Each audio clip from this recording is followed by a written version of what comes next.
Mom कैसी हो? Phone पर रीमा की चहकती आवाज़ सुनाई पड़ी। मैं तो ठीक हूँ, पर तू बता कैसी है? मॉम वैसे तो सब ठीक है, पर गर्मी इतनी है कि कूलर की हवा में भी पूरी पूरी रात नींद नहीं आती। उमस के कारण पूरा बदन चिपचिपाता रहता है। गर्मी तो यहाँ भी बहुत है। मॉम हम एसी लेने की सोच रहे हैं। यदि 10,000 आप दे दें तो बाकी हम अरेंज कर लेंगे। तुरंत उसने अपनी बात पर आते हुए कहा।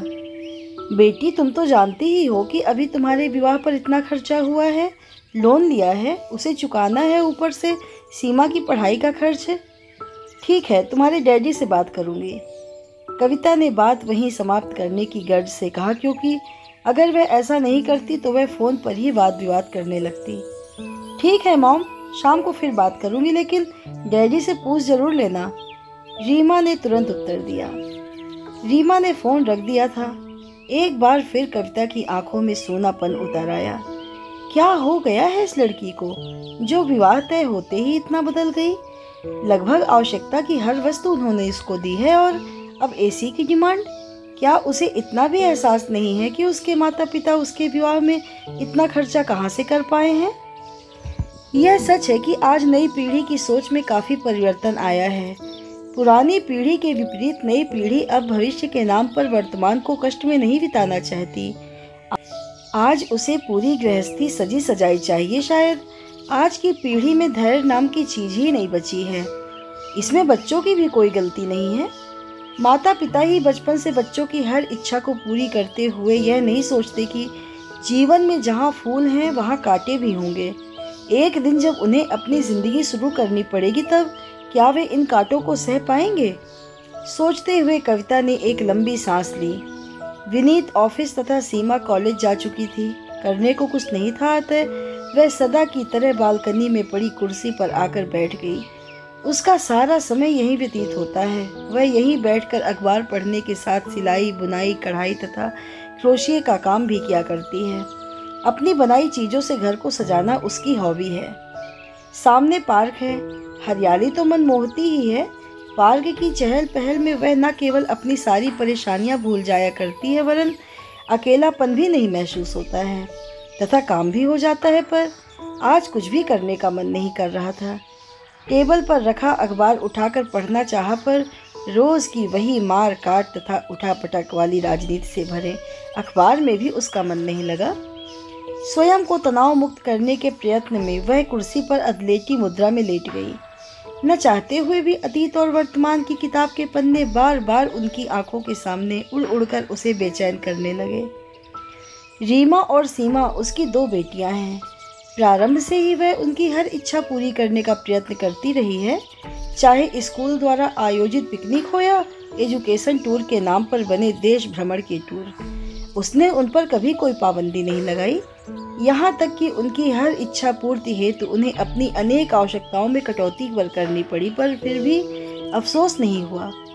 वरन यह सोचकर खुशी होती रही कि वह अपना कर्तव्य का भली भांति निर्वहन कर रही है, जिसके कारण उसकी बच्चियां स्वस्थ और स्वतंत्र वातावरण में पल रही हैं। आखिर बचपन की छोटी छोटी बातें ही तो बच्चों के मन में कुंठा पैदा करती हैं। वह पैसों की कमी के कारण उनके मन में कोई हीन भावना या कुंठा उत्पन्न नहीं होने देना चाहती थी। जब घर में पहला कूलर आया तो पहले उसने बच्चों के कमरे में लगवाया, बाद में अपने। वर्षों बाद जब एसी खरीदने का विनीत का मन बना, तब पहला एसी भी उसने रीमा और सीमा के कमरे में यह सोचकर लगवा दिया कि कहीं उनके मन में यह ना आए कि मम्मा पापा तो एसी में सो रहे हैं और हम कूलर में। अपनी इसी सोच के कारण उनके मैट्रिक करते ही उसने उनको बाइक खरीदवा दी थी, जिससे वे ठीक से पढ़ पाएं, वरना कहीं ऐसा ना हो कि कॉलेज और ट्यूशन करने में, साइकिल से आने जाने में थकान के कारण उनकी पढ़ाई बाधित होने लगे। वह सोच नहीं पा रही थी कि उसकी परवरिश में कहाँ कमी रह गई, जो रीमा उसे समझना ही नहीं चाह रही है। अब महसूस हो रहा था कि माता पिता को बच्चों की मांग को पूरा करते समय यह एहसास दिलाना भी आवश्यक है कि जिस चीज की उसने मांग की है, क्या वह उसके लिए आवश्यक है या वह दूसरों की देखा देखी उसको लेना चाह रहा है। इसके साथ ही अपनी आर्थिक स्थिति से भी उन्हें अवगत कराते रहना चाहिए, जिससे वे अपनी अनुचित मांगों पर अंकुश रख सकें। प्रारंभ से ही हर अभाव से उन्हें दूर रखने के प्रयत्न के कारण ही रीमा और सीमा थोड़ी स्वार्थी, ईर्ष्यालु और आत्मकेंद्रित होती चली गई थीं। अपनी हर इच्छा पर उसकी सहमत की मुहर लगवाने की उनकी आदत पड़ गई थी, पर वह यह सोचकर उनकी इच्छा के आगे झुकती गई कि वे अभी बच्ची हैं। अगर वे अपनी मांगे उसके सामने नहीं रखेंगी तो और किसके सामने रखेंगी। धीरे धीरे उनकी लालसा बढ़ती गई। उससे परेशान होकर कभी कभी उनकी ऐसी जिद, जिसका पूरा करना उस समय उसके लिए संभव नहीं होता था, वह उन्हें यह कहकर समझाने का प्रयास करती कि बेटा, इस समय तो यह संभव नहीं है, बाद में दिलवा देंगे, या थोड़ी बहुत जो बचत कर रहे हैं वह तुम्हारे लिए ही तो कर रहे हैं, या हमारा जो है वह तुम दोनों का ही तो है। इस पर वे कहती, मम्मा, अगर हमारा ही है तो अभी हमारी इच्छा पूरी करवा दीजिए ना, बाद में पता नहीं आवश्यकता हो भी या ना हो। उनके असहयोगात्मक रुख देखकर उनकी खुशी के लिए विनीत मन मारकर सेविंग में से पैसे निकालकर उनकी इच्छा पूरी भी कर देते थे, पर अब लग रहा है कि ऐसा करके हम उनको तो बिगाड़ ही रहे थे, अपने पैरों पर भी कुल्हाड़ी मार रहे थे, क्योंकि उन्हें बस अपनी सुविधा, असुविधा या आवश्यकता का ही ध्यान रहता था। वे ये नहीं सोच पाती थी कि उनकी इच्छा पूरी करने के लिए उनके माता पिता को न जाने कितने पापड़ बेलने पड़ रहे हैं। सीमा छोटी होने के बावजूद भी रीना की तुलना में थोड़ी समझदार थी, जबकि रीमा सिर्फ और सिर्फ अपने बारे में ही सोचती थी। कविता ने सुना था कि लड़कियां लड़कों की अपेक्षा अपने माता पिता से बेहद प्यार करती हैं, उन्हें कभी कोई दुख नहीं देती, घर के काम में माँ का हाथ बटाती हैं, पर उसके साथ ऐसा कभी नहीं हुआ। रीमा सीमा के स्वभाव में जमीन आसमान का अंतर है। रीमा जहाँ पढ़ाई के अतिरिक्त अपने मित्रों के साथ सैर सपाटे में व्यस्त रहती, वहीं सीमा को पढ़ाई के साथ चित्रकला से लगाव था। छोटी सी उम्र में ही उसकी पेंटिंग्स की कई प्रदर्शनियां आयोजित हो चुकी थी तथा सराही भी गई थी। दोनों ही अपने अपने कार्यकलापों में इतना व्यस्त रहती कि उसके पास बैठने या बातें करने का भी उनके पास समय नहीं रहता था। उसके पास आती भी तो सिर्फ काम से या जब उन्हें पैसे चाहिए होते। घूमने फिरने के बावजूद रीमा ने दिमाग अच्छा पाया था, अतः पढ़ाई में अव्वल आती रही। यही कारण था कि पहली बार में ही डॉक्टरी की प्रतियोगी परीक्षा में चुन ली गई। अपने पापा की चहेती जैसे जैसे सफलता की सीढ़ियां चढ़ती गई, दम्भी होती चली गई। मुंह से इच्छा निकली नहीं कि पूरी होनी ही चाहिए, वरना शिकायतों का सिलसिला प्रारंभ हो जाता। कभी कविता उसकी इस आदत पर टोकती तो विनीत कहते, अभी बच्ची है, अपनी इच्छाएं यहाँ पूरी नहीं करेगी तो और कहाँ करेगी। समय के साथ साथ सब ठीक हो जाएगा, तुम व्यर्थ परेशान होती हो। बच्ची, आखिर कब तक बच्ची रहेगी? कहना चाह कर वह नहीं कह पाती थी। समय के साथ कुछ ठीक नहीं हुआ था। जैसे जैसे बड़ी होती गई, उनकी इच्छाएं बढ़ती ही गईं। भला इच्छाओं का भी कभी अंत होता है? वह तो सुरसा के मुंह की भांति बढ़ती ही जाती हैं। उनके चेहरे पर खुशी देखकर विनीत कहते, तुम व्यर्थ परेशान होती हो। इंसान अपने बच्चों के लिए नहीं करेगा तो किसके लिए करेगा? वे खुश तो हम खुश। पैसों का क्या, वह तो हाथ का मैल है, जब है तभी तो खर्च कर पा रहे हैं। खुशी तो सिर्फ इतनी कि वे दोनों को अपने अपने क्षेत्रों में सफलता प्राप्त कर रही थी। उनके उन्नत भविष्य को देखकर सोचती, क्या अंतर है आजकल लड़के और लड़कियों में। व्यर्थ ही लोग लड़की होने पर मातम मनाते हैं, वरना आजकल लड़कियां भी लड़कों से कम थोड़ी ही हैं। रीमा की डॉक्टरी की पढ़ाई समाप्त होते ही अब उसका घर बसाने की चिंता प्रारंभ हो गई। कई लड़के देखने के पश्चात नवीन पसंद आया, वह भी डॉक्टर था। सपनों को पंख तब लगे जब उसने तथा उसके घर वालों ने भी रीमा को पसंद कर लिया। इससे भी अधिक प्रसन्नता इस बात की थी कि उनकी कोई मांग नहीं थी। तारीख तय होते ही विवाह की तैयारियां प्रारंभ हो गईं। घर की पहली शादी थी, अतः कविता और विनीत अपनी तरफ से कोई कमी नहीं छोड़ना चाहते थे। एक दिन वह और विनीत विवाह में दिए जाने वाले सामान की लिस्ट बना रहे थे कि रीमा आ गई।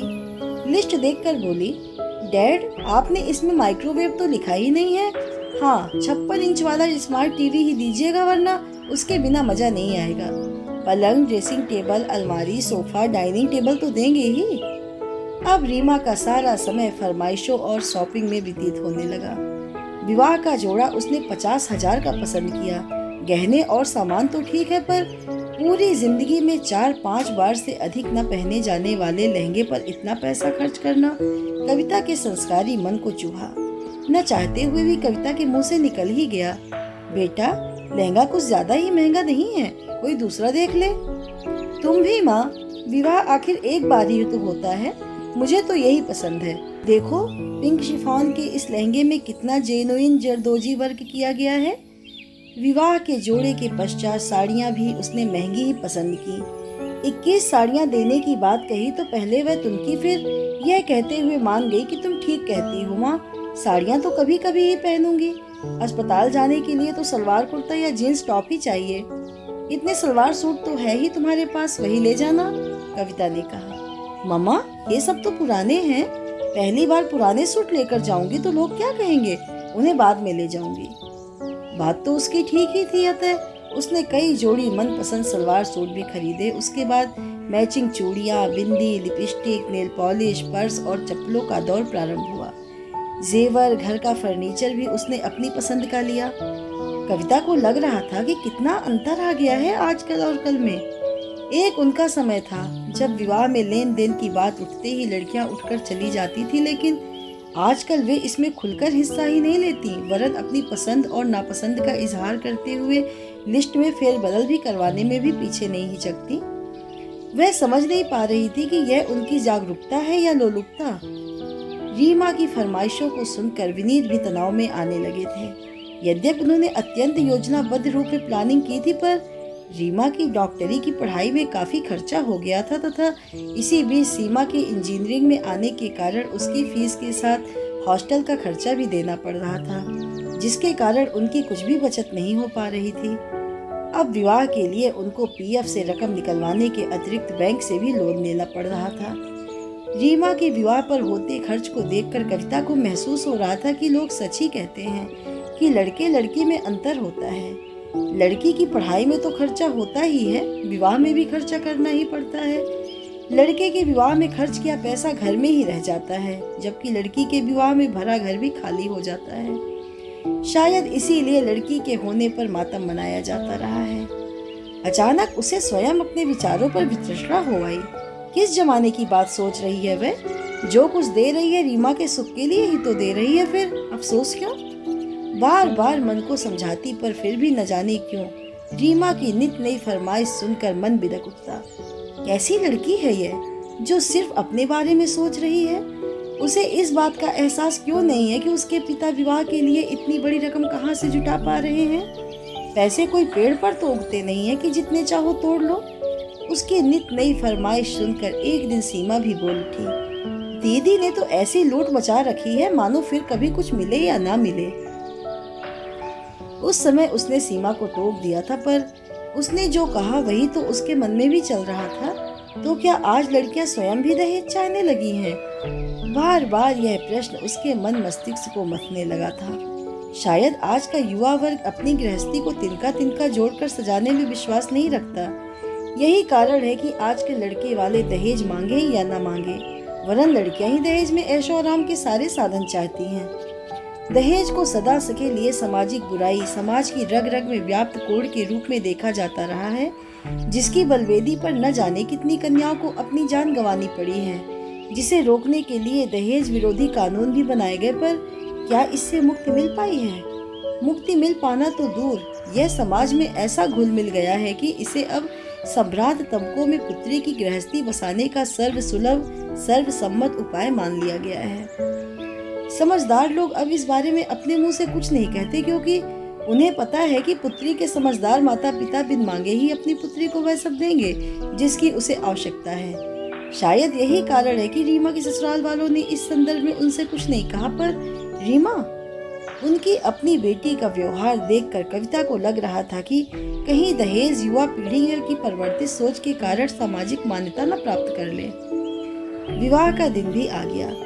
गुलाबी जोड़े में सजी रीमा परी सी लग रही थी। किसी की नजर न लग जाए इसलिए उसने उसके कान के पीछे एक काला तिल बना दिया था। उसे ऐसा करते देख रीमा खूब हंसी थी। विवाह की सारी रस्में हंसी खुशी निपट गईं। रीमा और नवीन की परफेक्ट जोड़ी को देखकर जब नाते रिश्तेदार और अड़ोसी पड़ोसी उसे बधाई देने लगे तो वह गर्व से भर उठी थी। हंसते खिलखिलाते माहौल में वह अपनी सारी चिंताएं भूल गई थी। विदाई की बेला भी आ गई। अचानक हंसी खुशी से भरा माहौल बोझिल होने लगा था, पर कविता ने स्वयं पर काबू रखा था। उसकी मान्यता रही थी कि बेटी को रोते रोते नहीं वरन हंसते हुए विदा करना चाहिए। जब हम हंसी खुशी विवाह की सारी रस्मों को निभा रहे हैं तो रोना क्यों? विदा के समय बेटी अच्छी यादों को लेकर जाए, न कि माता पिता के आंसुओं से भरे चेहरे को। जब जब उसे वे चेहरे याद आएंगे तो क्या उसका मन नहीं दरकेगा? अपनी इसी मन स्थिति के कारण विदा के समय वह यत्न पूर्वक आंसुओं को पीती रही, पर उन्हें बहने नहीं दिया। विदा के समय गले लगती बेटी को ढाढ़स बंधाने के बजाय विनीत भी पपक पपक कर रो पड़े थे, किंतु कविता रीति आंखों से पुत्री को विदा होते देखती रही थी, पर आंखों से एक भी आंसू नहीं झलकने दिया।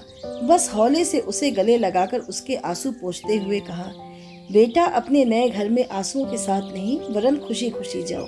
तुम्हारी सारी इच्छाएं पूरी हों, बस यही कामना है। देखो कैसी माँ है। मेरी बेटी विदा हुई थी तब कई दिनों तक मेरे आंसुओं ने रुकने का नाम ही नहीं लिया था।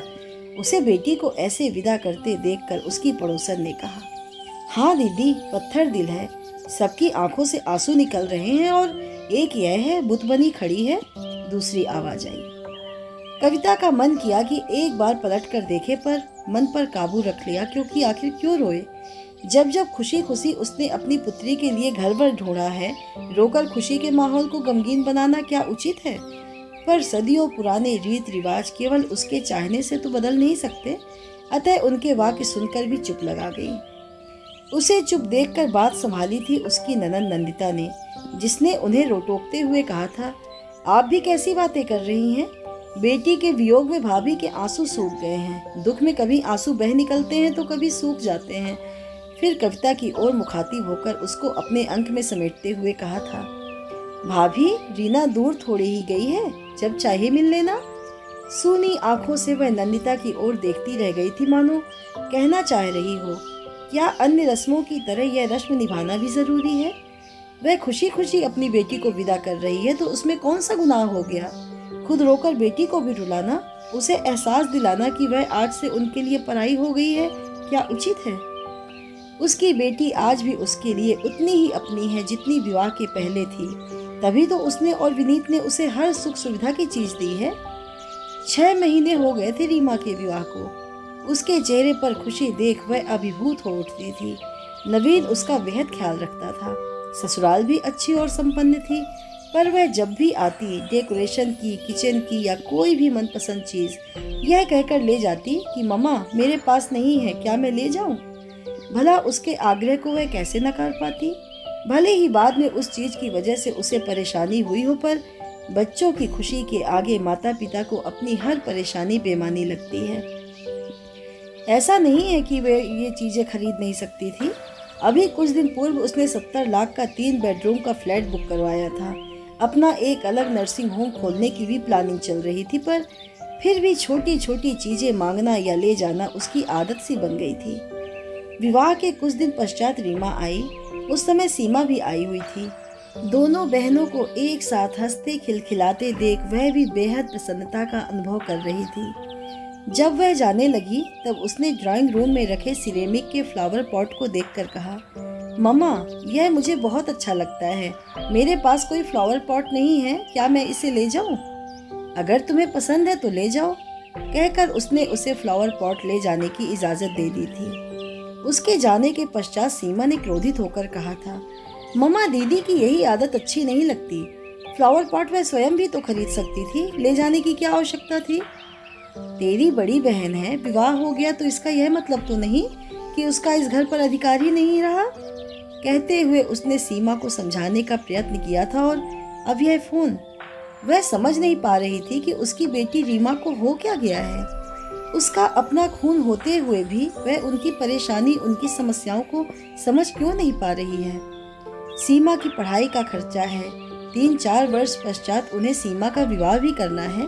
उसके विवाह में लिए लोन की किश्तें अभी चुकी रही हैं, फिर भी यह मांग उसकी मनपसंद का हर सामान उसके विवाह में दिया था, पर सर्दी में विवाह होने के कारण बस एसी ही नहीं दे पाए थे, और आज उसने उसकी भी मांग कर डाली।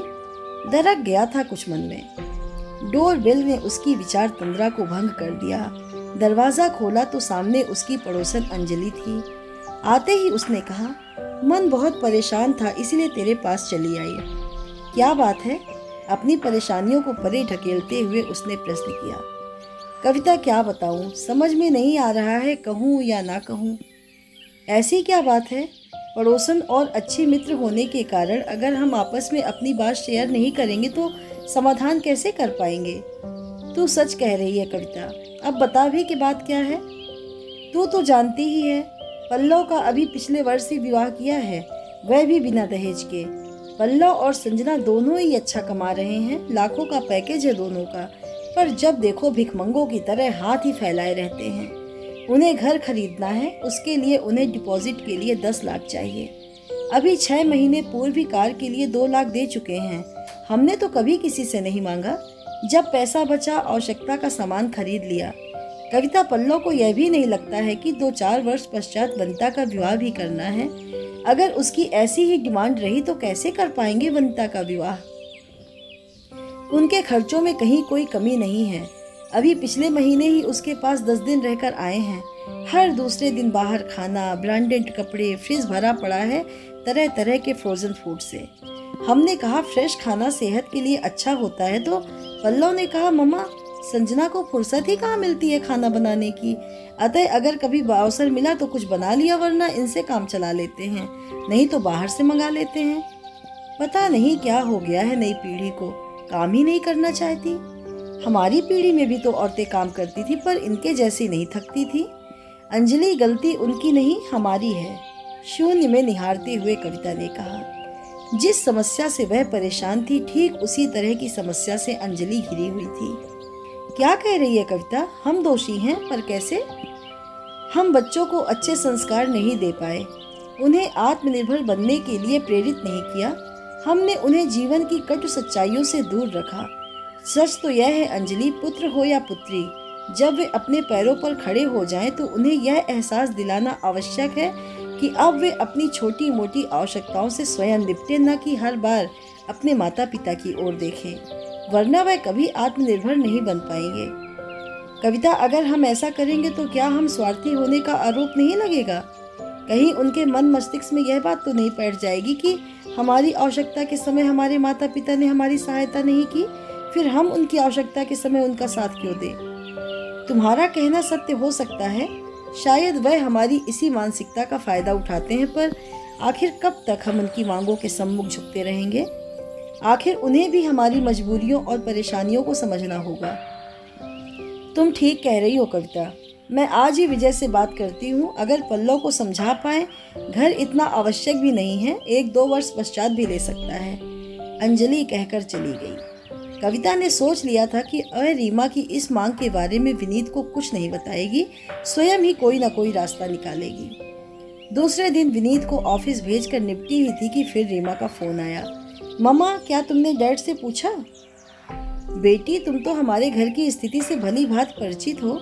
अभी तुम्हारे विवाह पर इतना खर्च हुआ है, लोन लिया, पैसा तो चुकाना ही है। सीमा की पढ़ाई के खर्चों के साथ साथ 3-4 वर्षों में उसका विवाह भी करना है। स्वर में अनचाही ही गिड़गिड़ाहट आ गई थी। सिर्फ 10,000 ही तो मांग रही हूँ, पूरा एसी खरीद कर देने के लिए तो नहीं कह रही हूँ, उसके लिए भी तुम मना कर रही हो। वह तो हम अपने आप ही खरीद लेते, पर आपको तो पता ही है कि कुछ दिन पूर्व नवीन ने फ्लैट बुक करा लिया है, उसी के लिए 2 लाख एडवांस देना पड़ा है, इसलिए तुमसे मांग रही हूँ। तुम तो कहती थी कि तुम्हारा जो कुछ है वह तुम दोनों का ही है, फिर मना क्यों कर रही हो? कहकर उसने क्रोध में फोन रख दिया था। यह उसका चिरपरिचित अंदाज था। उसे मालूम था उसका फोन फिर आएगा, पर इस बार उसने भी निर्णय ले लिया था कि इस बार वह नहीं झुकेगी। आखिर कब तक वह उसकी जायज और नाजायज मांगों को पूरा करती रहेगी? कब वह अपने माता पिता के एहसासों को समझेगी? अब वह बच्ची नहीं है, उसे समझना चाहिए कि उसके माता पिता की भी अपनी जिंदगी है, उनके अपने खर्चे हैं। बुढ़ापे की ओर अग्रसर होते जीवन के लिए कुछ बचाना भी है। फिर वह अकेली तो नहीं है, उसकी एक बहन और है, उसे भी उन्हें पढ़ाना है, उसका भी घर बसाना है। यहाँ तो एक की कमाई से ही घर चल रहा है, वे तो दोनों ही कमाते हैं, फिर भी जब चाहे अपनी डिमांड रख देती है। कमाऊ बच्चे अगर माता पिता को कुछ दे नहीं सकते तो उनसे मांगे भी नहीं। कविता को मालूम था कि रीमा की मांग को ठुकराना आसान नहीं होगा, शायद विनीत से भी टक्कर लेनी पड़े। माँ पुत्री के रिश्ते में भी दरार भी आए, स्वार्थी बनने का भी इल्जाम लगे, पर वह झुकेगी नहीं। माता पिता का काम बच्चे को पालना ही नहीं, उन्हें सुखी भविष्य के साथ साथ उन्हें अपनी जिम्मेदारियों का एहसास कराना भी है। आज हम हैं, पर जब कल हम नहीं रहेंगे तब तो उसे अपनी समस्याओं से स्वयं ही नहीं जूझना होगा। आखिर कब तक वह हमारी उंगली पकड़कर चलती रहेगी? कब तक उसकी मांगों के आगे हम सिर झुकाते रहेंगे? कभी ना कभी, कहीं ना कहीं तो इन नाजायज दस्तकों मांगों पर रोक लगानी ही होगी। फिर आज से ही क्यों नहीं? वह विनीत से बात भी नहीं कर पाई थी कि शाम को ऑफिस से विनीत के आते ही फ़ोन की घंटी बजी। फ़ोन विनीत ने ही उठाया। फ़ोन रीमा का ही था। उसकी मांग सुनकर उन्होंने कहा, ठीक है बेटा, मैं पैसे भेज दूंगा।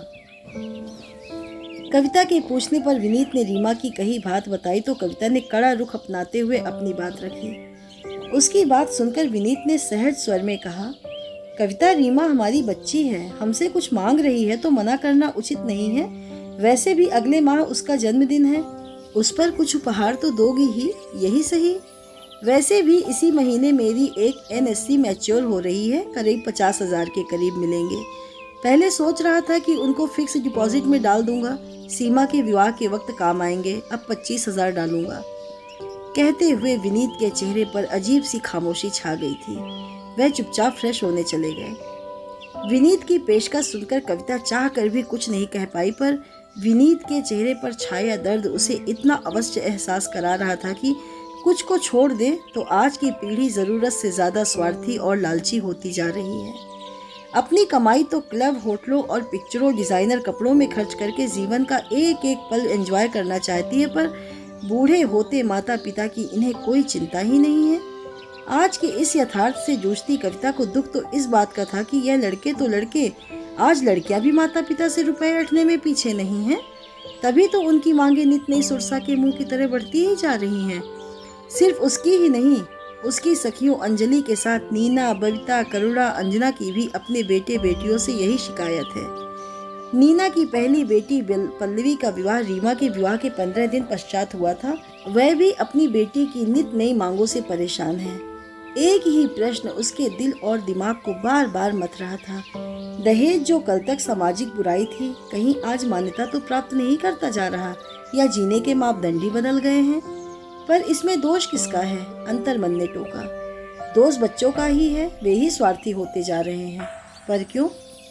क्योंकि तुमने उनमें सिर्फ अपने बारे में सोचने की प्रवृत्ति पैदा की है। उनका अलग कमरा, अलग चीजें, उनमें एकात्मकतावादी सोच पैदा करती गई। तुम मानो या न मानो, दोष तुम जैसों का ही है।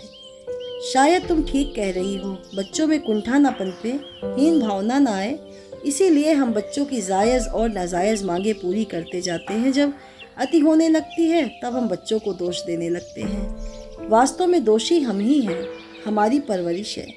अब पछताए होत क्या जब चिड़िया चुग गई खेत वाले अंदाज में कविता अस्त होते सूरज की ओर देखने लगी, जो अभी तो अस्ताचल में जा रहा था, पर शीघ्र ही कल सुबह आशा की नव किरण के संग उदित होगा। कभी कोई ना कोई किरण आकर उसके मन के अंधेरों को अवश्य दूर करेगी। कभी तो रीमा अपने माता पिता का दर्द समझेगी। इस आस के संग उसने अपने घायल तन मन को समझाने के साथ अपने अनियंत्रित विचारों को झटकने का प्रयत्न किया तथा विनीत के लिए चाय बनाने चल दी।